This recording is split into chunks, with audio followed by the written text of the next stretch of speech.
Welcome to a Foxy Tech Tips tutorial on creating a custom Discord status on the Discord mobile app for Android and iOS. If you find this tutorial helpful, please consider subscribing to my channel and liking the video. Launch the Discord app.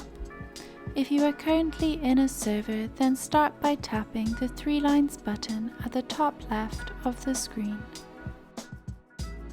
Now select your profile icon from the bottom right. On your profile page, tap the first setting called Set Status. Now tap Set a Custom Status from the bottom. Write your custom status here and choose how long you want it to appear for. After the selected time, your status will clear. You can also choose to keep your custom status until you turn it off by selecting Don't Clear.